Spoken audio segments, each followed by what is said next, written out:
Estoy en el libro de Colosenses, capítulo 1, verso 27. Colosenses 1, 27. Qué brillante que es la palabra de Dios. Mire lo que dice aquí.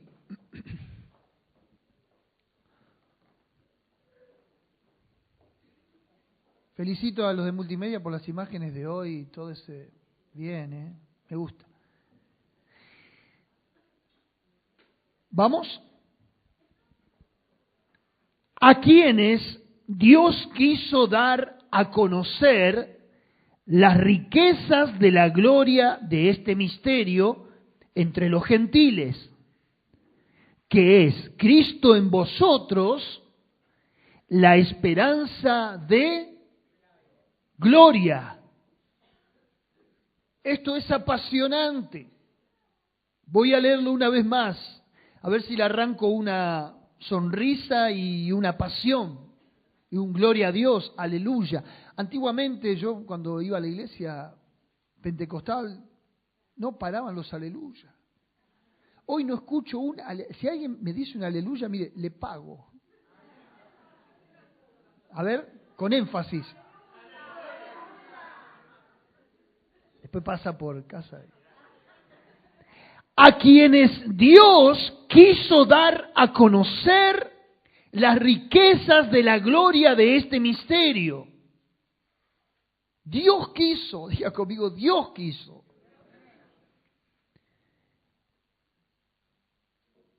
Que es Cristo en vosotros, la esperanza de gloria. Y usted sabe, y están grabados, que por 2 domingos consecutivos prediqué, hay esperanza para vosotros, Jeremías 31, 17. Y esto de la esperanza es algo que hoy necesitamos. Nosotros en el cotidiano de los días necesitamos esto como país, necesitamos como nación, como sociedad. Pero una cosa es la esperanza que uno pueda poner en la política, expectativas en hombres, en sistemas, en fórmulas. Y otra es la esperanza de gloria en Cristo Jesús. Dice que es Cristo en vosotros la esperanza de gloria. En otras palabras, y para hacer corto este pensamiento, no existe esperanza fuera de Cristo. ¿Sí? No existe esperanza fuera de Cristo. Él es la esperanza. Ahora quiero que vaya a 2 de Corintios, capítulo 3. Todavía no los veo adentro, por favor. Urgente. Estamos en la palabra.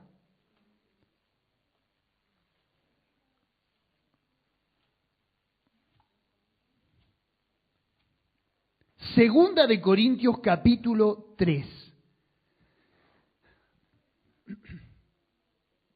Dice así la palabra del Señor en el verso 14. Pero el entendimiento, diga conmigo esto, el entendimiento de ellos se embotó.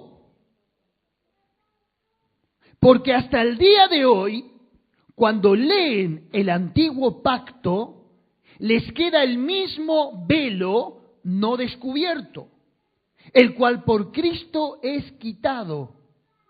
Y aún hasta el día de hoy, cuando se lee a Moisés, el velo está puesto sobre el corazón de ellos. Pero cuando se conviertan al Señor, el velo diga conmigo, cuando se conviertan, el velo se quitará. Hay gente de la fe católica que lee las Escrituras. ¿Está de acuerdo conmigo? Todos los viernes a partir de las 6 de la tarde hasta el sábado a las 6 de la tarde es el Sabbat de la colectividad judía. ¿Leen la palabra de Dios? ¿Por qué entonces no interpretan a Cristo de la misma manera que lo interpretamos nosotros, que hemos tenido un encuentro con el Salvador, que ha habido un cambio radical en nuestras vidas, que ha sido trastocados los valores de nuestras conductas y ahora tenemos una vida cristiana conforme a la fe reformada. ¿Qué es lo que ocurre? Uno se pregunta, ¿por qué hay tantas religiones? ¿Por qué cada uno tiene una cosa, otro tiene otra? Cada uno pone la esperanza de acuerdo al criterio que tiene en función de lo que cree. Yo quiero decirle que aquí Pablo nos está dando una enseñanza extraordinaria y hoy usted va a aprender y va a ser edificado en algo mucho por encima de lo que hasta ahora ha aprendido. Dice que hay un velo. Y ese velo no se puede quitar a menos que una persona se convierta. Voy a hablar en pocos minutos que es una conversión, de acuerdo al modelo bíblico. Dice, cuando se conviertan, ese velo se quitará. ¿Qué antecede a una conversión? Sería la pregunta en esta mañana. Hay un velo. Segunda de Corintios 4:4 dice, en los cuales el Dios de este siglo cegó el entendimiento de los incrédulos. El Dios de este siglo, ¿quién es? El diablo, Satanás. El Dios de este siglo cegó el entendimiento de los incrédulos para que no les resplandezca la luz del Evangelio de Cristo. Yo cuando era chico, cuando era pequeño, me encantaba jugar al gallito ciego. ¿Cuántos jugaron a esto? No había internet, no había nada. Entonces, con mis hermanos nos poníamos una venda en los ojos y teníamos que estar palpando hasta que encontrábamos, así eran unos porrazos que nos dábamos, ¿sí? Pero era nuestro juego, nuestra diversión. ¿Sabe qué? Yo esto lo traslado al mundo, lo traslado a la sociedad, lo traslado hoy a la gente que no conoce a Cristo. Vive a tientas, vive tratando de encontrar el propósito de su vida, vive tratando de encontrar a Dios de alguna manera, pero no deja de estar cegado, no deja de estar a tientas caminando, palpando si de alguna manera puede hallar a Dios. El velo es aquello que por muchos años nosotros estuvimos cautivos, víctimas, ya sea el temor, ya sea la mentira, ya sean los prejuicios, ya sean nuestros complejos, encerrados en esa jaula invisible de la cual no podíamos ser libertados por nosotros mismos, que antecede a una conversión, un velo. Cuando uno se convierte, ese velo es quitado, pero antes está el velo. El velo es ese paño espiritual que nos tiene adormecidos en nuestra conciencia, en nuestro discernimiento del bien y del mal. El velo trae ceguera, valga la redundancia, y la ceguera trae pecado. ¿Por qué la ceguera trae pecado? ¿Acaso somos responsables de no poder ver o no poder encontrar a Dios? Bueno, el libro de Romanos dice que las cosas invisibles de Él, su eterno poder y deidad, son revelados por medio de la creación. Viendo la creación ya deberíamos convencernos de que hay un Dios. El Salmo 19 dice, los cielos cuentan la gloria de Dios y el firmamento anuncia la obra de sus manos. El hecho de ver lo perfecto de la naturaleza, ya deberíamos convencernos de que hay un Dios.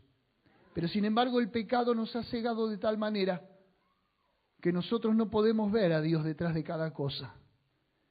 Hermanos queridos, buscamos ser felices mediante el placer.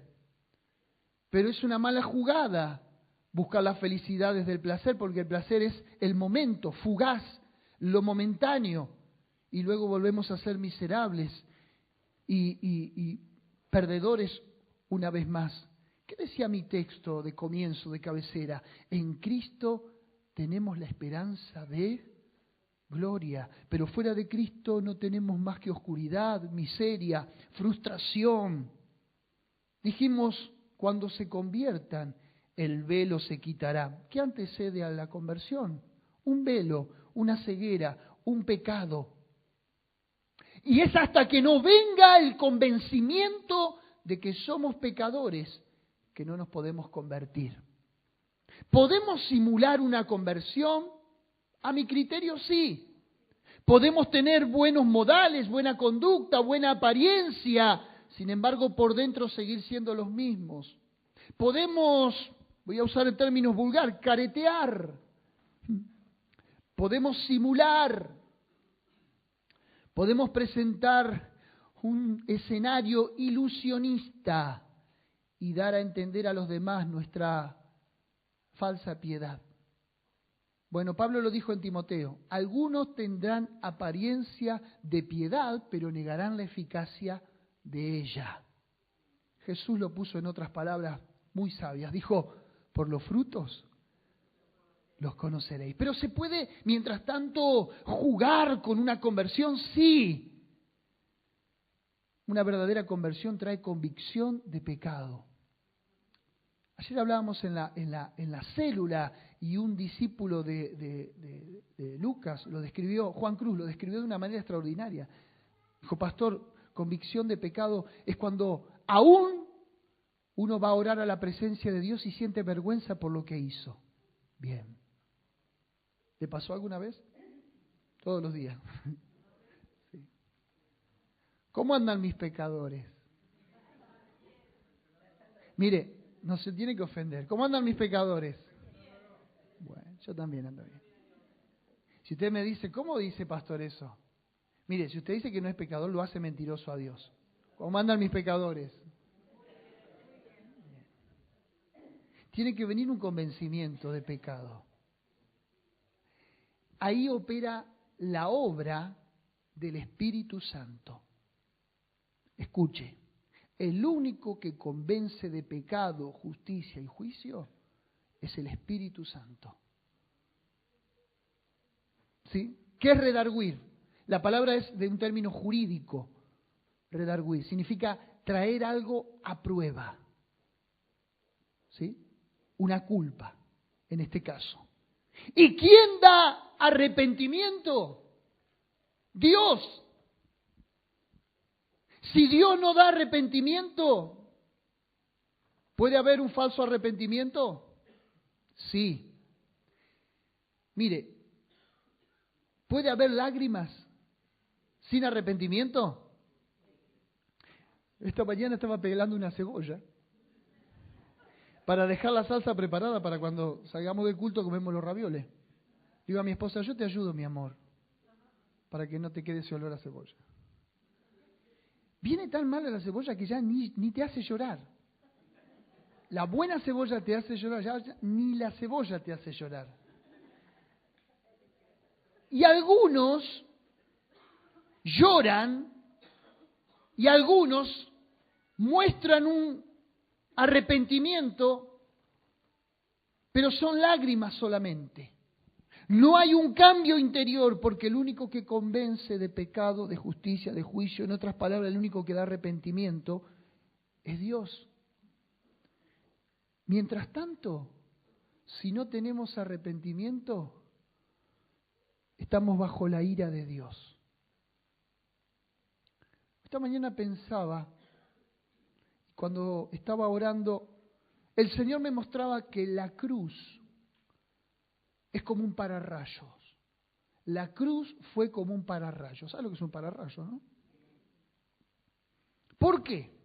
Porque Jesús, cuando estaba clavado en la cruz, aplacó la ira de Dios que venía sobre mi vida, sobre tu vida. Si Jesús no estaría en la cruz, bueno, nosotros no estaríamos acá. Primero, te lo voy a poner en otro ejemplo y espero dar bien el ejemplo porque tengo dos profesionales acá de la electricidad, Pablo y Javier. Una casa tiene o debería tener, aparte de la llave térmica, un disyuntor. ¿Sí? ¿Por qué? ¿Cuál es la función del disyuntor? Frente a una descarga eléctrica, ¿qué hace el disyuntor? Corta y suspende, ¿digo bien? Bien. El suministro. Alguien enchufó mal el toma de enchufe y salta. Si no, usted sería el conector al... ¿Sí o no? ¿Y qué pasa? Tiene una descarga en su cuerpo. Bueno, se lo pongo en estos términos. Jesús fue ese fusil que saltó para que la ira de Dios no nos consumiera. ¿Se da cuenta usted realmente la responsabilidad que hay? Hoy podemos nosotros aparentar una falsa conversión, sí, pero llegado el momento, cuando comparezcamos ante el tribunal de Cristo, Dios sabrá realmente si nosotros tuvimos una conversión genuina, auténtica, para con Él. Por eso que es tan necesario Cristo para acercarnos a Dios, porque sin Él nosotros somos convictos de la destrucción de Dios. Él se bajó de la condición de Dios a la de hombre y se identificó con nuestra naturaleza. Y ahora desde nuestra naturaleza nos acerca a Dios. Un autor, S.C. Lewis, dijo: el Hijo de Dios se hizo hombre para que los hombres pudieran ser hijos de Dios. La conversión, hermanos queridos, no depende de que queramos o no. Porque si yo leo el texto, capítulo 3, verso 16, 2 de Corintios, capítulo 3, verso 16, estábamos ahí. Acompáñeme. Pero cuando se conviertan al Señor, el velo, entonces nosotros ¿qué hacemos? Le decimos a la persona: tenés que convertirte a Dios. ¿Cuánto le han dicho a alguien eso? ¿Sí? O venimos con el argumento y decimos: no se quiere convertir a Dios. Es que no va a poder. No puede uno convertirse a Dios. ¿Qué está diciendo, pastor? Esto. Si yo leo el texto aislado del contexto, pero cuando se conviertan al Señor, el velo se quitará. Pareciera que aquí la responsabilidad es de la persona. Cuando se convierta, el velo se le quitará. Es más, le decimos a la gente: convertite a Dios. Es imposible. Estamos pidiendo algo que es un absurdo. ¿Qué estoy diciendo? Que la conversión no depende de que queramos o no nosotros. Ojo con eso. Porque la conversión es obra directa de Dios. En nada hemos contribuido a nuestra salvación, excepto nuestro pecado que la hizo necesaria, dijo Jonathan Edwards. Vuelvo a lo mismo. Nunca más diga: no se quiere convertir. Deje de atribuirle la obra soberana al hombre cuando es exclusividad de Dios.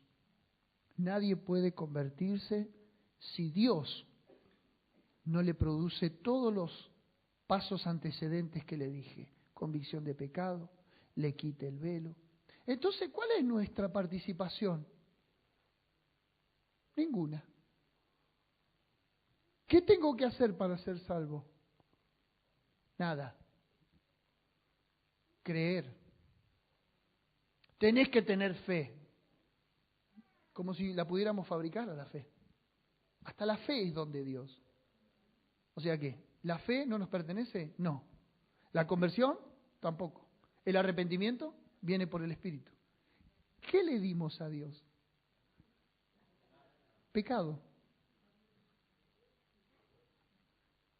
Entonces eso nos hace más miserables. Porque quiere decir que entonces ¿quién puso todo para nosotros? Es Dios. ¿Se da cuenta? Que hay veces hasta predicamos un evangelio. Usted podrá decirme ahora: ya sé. Entonces no prediquemos más.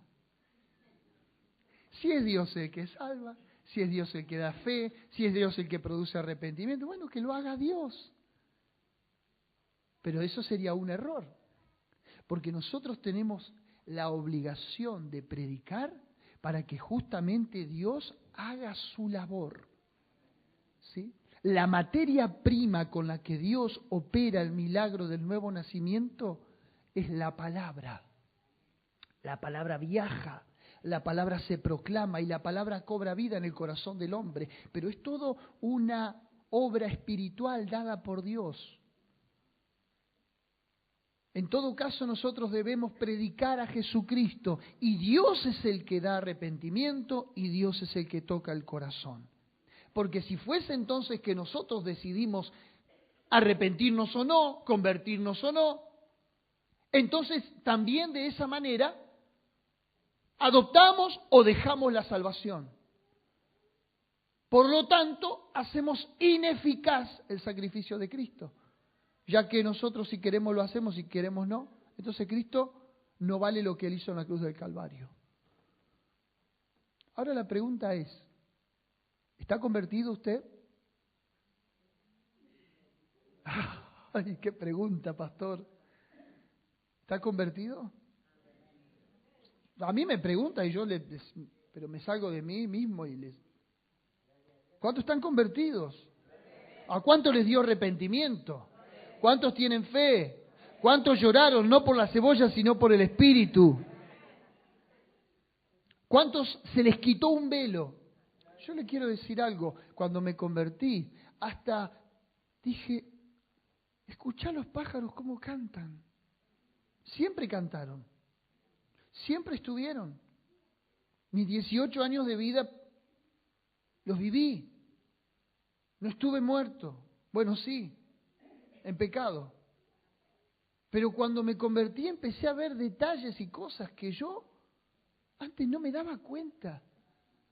Era que el pecado me cegó tanto que todo lo hermoso que Dios había dado y había hecho uno no lo valoraba. Como no valoraba la familia, como no valoraba los afectos, como no valoraba las cosas sencillas de la vida. ¿Cuánto les pasó lo que les estoy diciendo? Quiero tratar de interpretar su vida, su corazón, su experiencia. Ahora quiero ponerlo en estos términos. ¿Qué resultado trae la conversión? Ya que es tan necesario convertirnos para que el velo se nos quite. ¿En qué me beneficia convertirme? Pregunto. La respuesta está en el verso 17.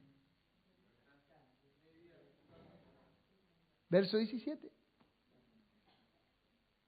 Porque el Señor es el Espíritu. Y donde está el Espíritu del Señor, allí hay libertad. ¿Dónde está el Espíritu de Dios? ¿Se acuerda esa canción? Entonces, no puede haber libertad si no hay conversión. ¿Sabe qué? La iglesia está llena de gente que quiere libertad. Libertad financiera, libertad de la enfermedad, libertad de los vicios, pero no quiere conversión. Cuando se hacen grandes campañas en los estadios, yo participé de muchas, cuando se hace una convocatoria y vienen brillantes predicadores y grupos de música y corren las multitudes, ¿qué quieren? Libertad. ¿Es un deseo honesto? Sí. El ser humano necesita libertad. ¿Por qué? Por el velo, ¿se acuerda? Pero no se puede alterar los pasos. Dice, verso 16, pero cuando se conviertan, al Señor les quitará el velo. Te quita el velo y como consecuencia viene la libertad. No se puede tener libertad si uno no tiene una conversión. Si uno no renunció a su pecado, si uno no reconoce al Señor como Salvador de su vida. ¿Hay alguien ahí? No se pueden alterar los pasos. Por eso es que hay veces hasta es un error orar por alguien si ese alguien todavía no tuvo un encuentro con Cristo. Entonces no tenemos que orar más por los enfermos. No digo que no tenemos que orar por los enfermos. Pero orar por el enfermo y decirle que Jesucristo es el Señor, que murió por sus pecados. No podemos, porque nosotros no somos manos santas, no somos curanderos, no somos el brujito de la vuelta que vamos y le oramos y la persona recibe el milagro y sigue su vida como si nada. La sanidad es el beneficio de la cruz. Por su llaga fuimos nosotros curados. Es el pan de los hijos, es el derecho que usted y yo tenemos por haber sido lavados con la sangre de Cristo. De todos modos tenemos que orar por la gente para que Dios haga milagros, pero nunca puede uno dejar de lado el mensaje de la cruz. Vamos a hacer una recapitulación. Hay un velo. Cuando uno se convierte se quita el velo. Cuando es quitado el velo viene la libertad. Diga conmigo, la libertad. Y cuando uno experimenta la libertad gloriosa de los hijos de Dios, que habla Romanos capítulo 8, se cumple el verso 18 de este texto, que dice: por tanto, nosotros todos, mirando a cara descubierta como en un espejo la gloria del Señor, somos transformados. Este no quiere cambiar. Primero, ¿se convirtió? Segundo, ¿se le quitó el velo? Tercero, vive en libertad y conoceréis la verdad y la verdad os hará libres. Entonces la persona no puede ser transformada si no tiene libertad en su vida. ¿Entiende? Son pasos los cuales cada uno de nosotros debió haber vivido en la vida cristiana. Algunos más rápido, otros más lento, uno antes del bautismo, otros después del bautismo, pero son los pasos que el apóstol Pablo menciona para lo que va a venir después, que ahora voy a ese punto. ¿Por qué necesitamos ser transformados? Porque dice la Biblia que nosotros tenemos que llegar hasta la medida de la altura de la plenitud del varón perfecto. ¿Se la pongo corta? Tenemos que ser como Jesús. Y nuestra vida tiene que ir transformándose. Y tenemos que ir mutando, voy a ponerlo en este término, ¿sí? Cambiando, siendo transformados hasta que seamos como Cristo. Mientras tanto, todavía tenemos que depurar carácter, pecados, excesos, caprichos y todo lo que conlleva nuestra naturaleza humana. ¿Está entendiendo? Hay veces queremos provocar en alguien que cambie, que deje, que no haga.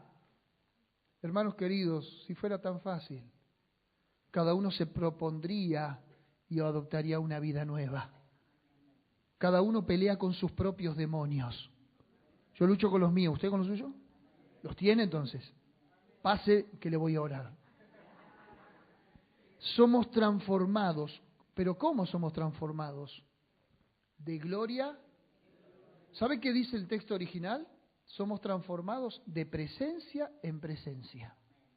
Cuando usted viene al culto y ministramos la presencia de Dios, y usted entra en la atmósfera del cuerpo de Cristo, usted vino y se va igual, entre comillas, pero dentro suyo algo ocurrió.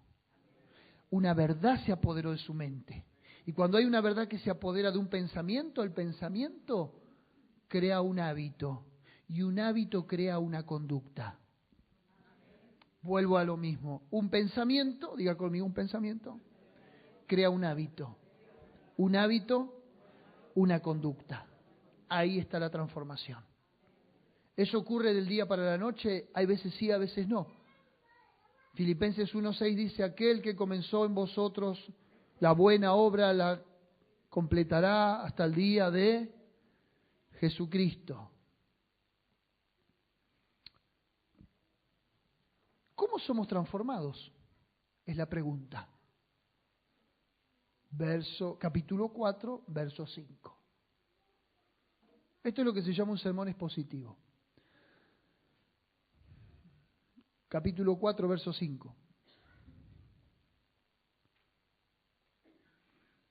Porque no nos predicamos a nosotros mismos, sino a Jesucristo como Señor. Hasta que no te prediquen a Jesucristo como Señor, no sos transformado. Te lo voy a poner en este ejemplo. Ayer lo veíamos con los chicos de la célula. Pedro fue a pescar, no pescó nada. Frustrado, empieza a lavar las redes. Jesús, que le había pedido la barca prestada para dar un discurso, lo vio a Pedro lavando las redes y le dijo: Pedro, no pescaste nada, boga mar adentro. Pedro le responde de igual a igual: Maestro, toda la noche hemos intentado y no hemos pescado nada. ¿Cómo le dijo? No. Vamos de vuelta. Maestro, toda la noche. Acuérdese la palabra maestro. Pero en tu palabra, le dice Pedro, echaré la red. Y cuando la echa, saca tanta cantidad de peces que no le entraban en las barcas. Pedro cae de rodillas, así, y le dice, Señor, apártate de mí, que soy hombre. ¿Le dijo maestro? ¿Qué le dijo? Bueno, deténgase ahí. Recién cuando Dios hace un milagro, Pedro se da cuenta que ya no es maestro, ahora es. Usted dirá, es una cuestión de semántica lo que está diciendo el pastor. No. Hay muchos en la iglesia que Jesús es el maestro. ¿Qué hace un maestro? Satisface una necesidad, enseña, te da una directiva, te descubre una verdad, que te ayuda en la vida, sí, pero es maestro. Cuando Jesús se presenta como Señor, hay una demanda. Ahora ya vos no vas a Jesús por una necesidad a satisfacer, sino que ahora vas porque entendés que tenés que ir y tenés que obedecer. Hoy en la iglesia nosotros estamos acostumbrados al maestro, al que nos da, al que le pedimos. Pero nosotros no estamos viviendo como iglesia bajo un señorío, porque cuando hay un señorío, dejas todo, como dice Pedro, y lo seguís a él. No importa las demandas, no importa lo que cuesta, no importa el sacrificio. Si te da o no te da, da lo mismo. ¿Hay alguien ahí? ¿Qué es Jesús en tu vida? ¿El Señor o el Maestro?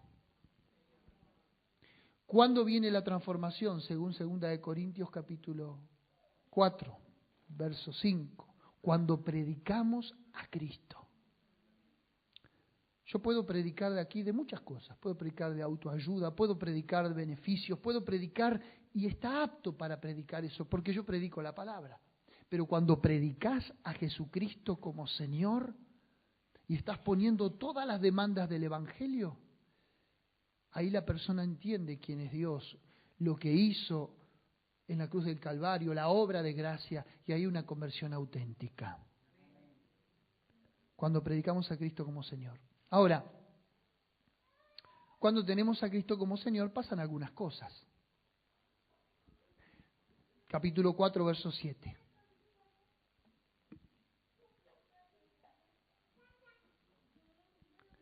Pero tenemos este tesoro, ¿quién? El Señor. ¿Cuál es el tesoro? Jesucristo. Que vamos a hacer una recapitulación. Nos convertimos, se quitó el velo. ¿Qué vino después? ¿Qué vino después? Libertad. Vamos de vuelta. Me convertí.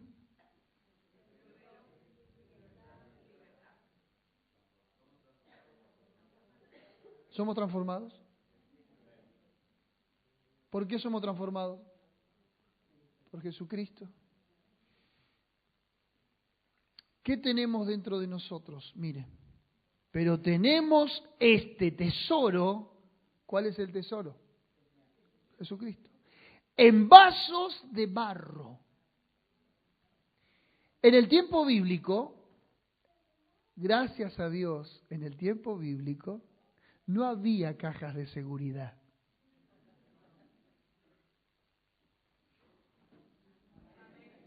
No había paredones. No había conventos. ¿Dónde se guardaban las joyas y la plata? Se han encontrado, la arqueología ha encontrado unas vasijas de barro en las excavaciones, en casas muy precarias, y han encontrado dentro de las vasijas escrituras de aquel tiempo, escritas en papiro, han encontrado anillos de oro, han encontrado alhajas. Entonces, la historia y la arqueología corrobora que los bienes de una casa o una familia común se guardaban en vasijas de barro.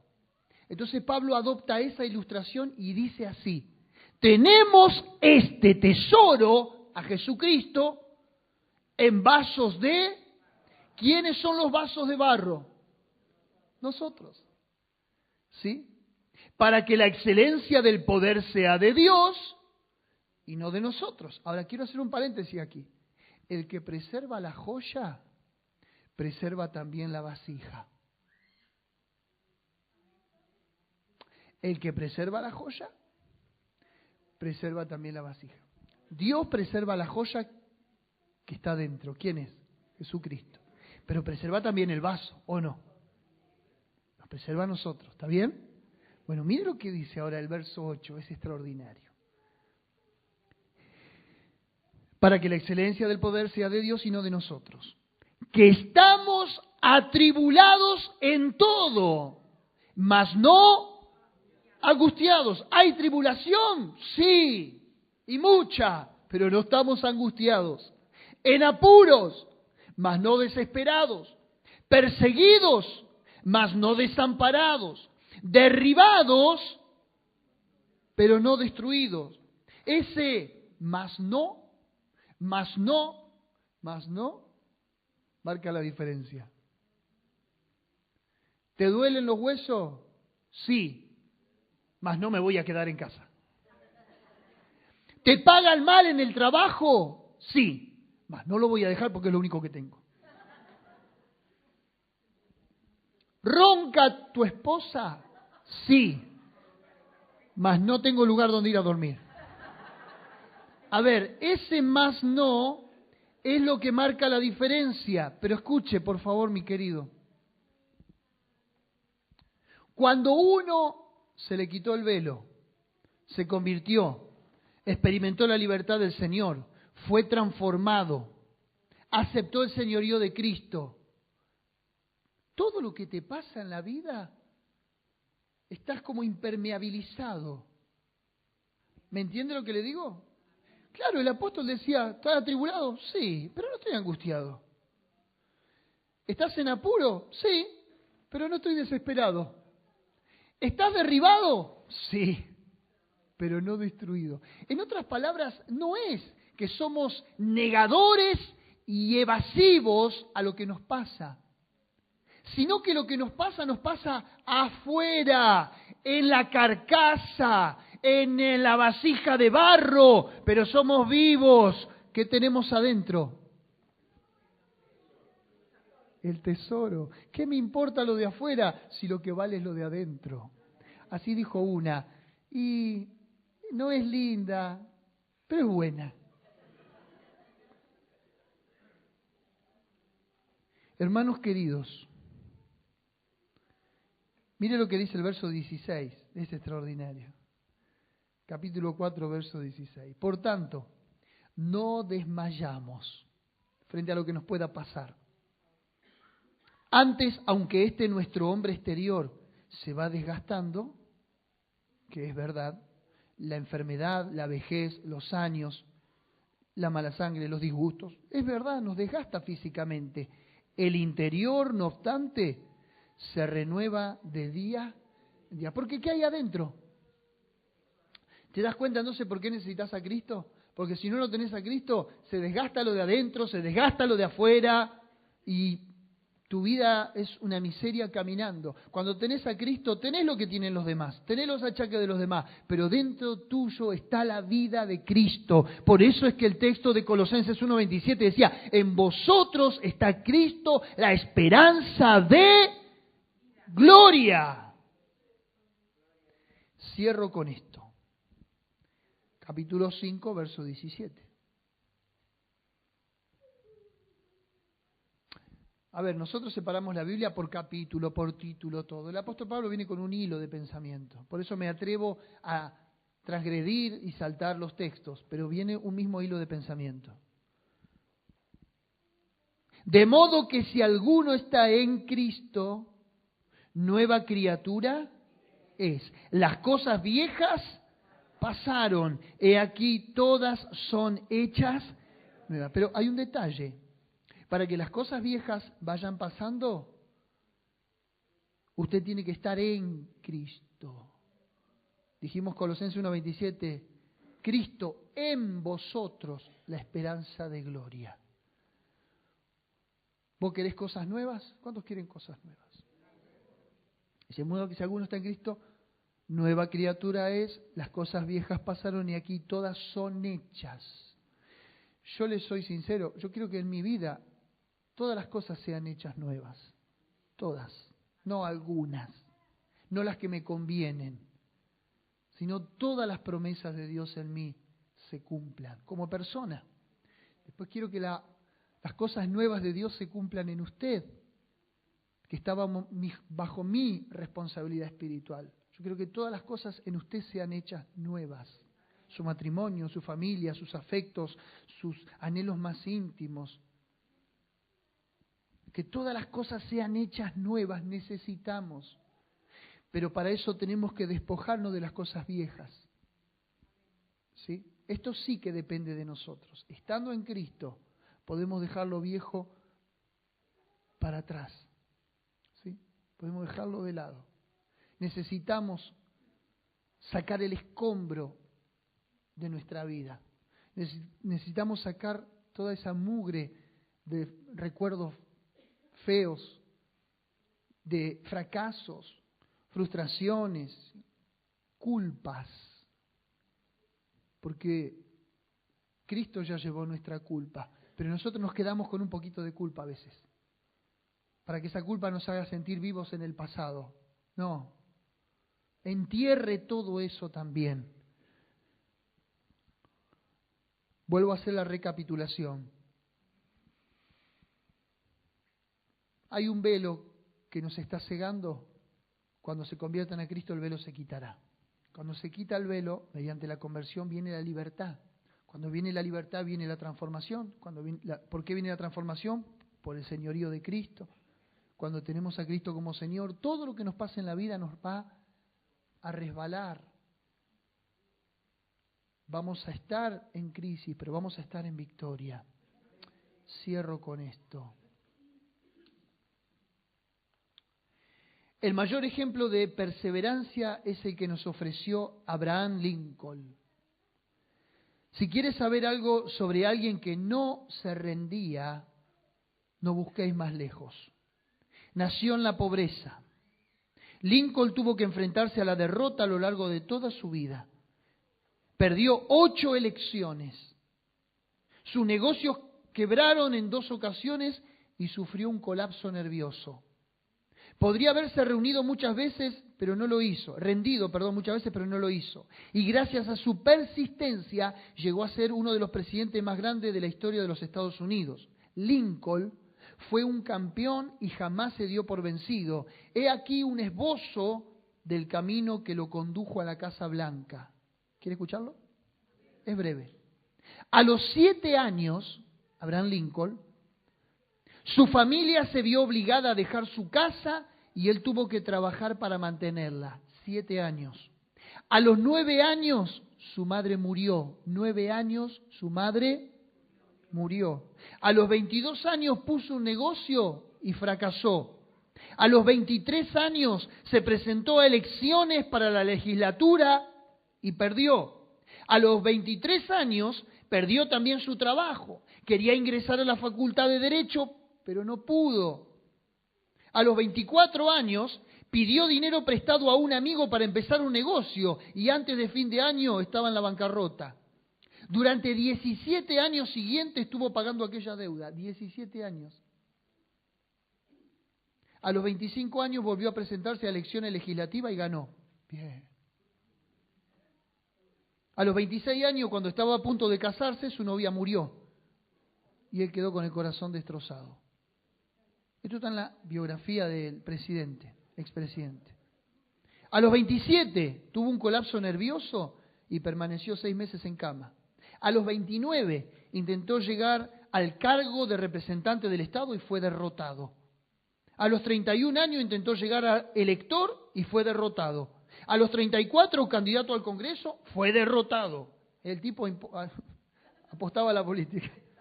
A los 37 años, nuevamente candidato al Congreso, esta vez ganó, vamos todavía. Fue a Washington y realizó un buen trabajo. A los 39 años se presentó a reelección al Congreso, perdió. A los 40 años intentó ser funcionario en su estado natal, fue rechazado. A los 45 candidato al Senado de los Estados Unidos, perdió. A los 47 buscó la nominación vicepresidencial de la Convención Nacional de su partido, obteniendo menos de 100 votos, quedó afuera. Por eso yo, Juan. A los 47 años, perdió con esos 100 votos. A los 49 volvió a ser candidato al Senado, volvió a perder. A los 51 años fue elegido presidente de los Estados Unidos. Un aplauso para Abraham Lincoln. ¿Sabe qué dijo él frente a todas estas derrotas a lo largo de 51 años? Porque desde los 7 que venía perdiendo. ¿Sabe qué dijo? ¿Quiere escucharlo? El camino era difícil y resbaladizo. Resbalé, pero me recuperé, diciéndome que aquello era un resbalón y no una caída. Abraham Lincoln, después de haber podido conseguir su cargo. ¿Cómo quedó recordado en la historia? Sí, aparte de los billetes. Como abolicionista de la esclavitud. ¿Sabe qué?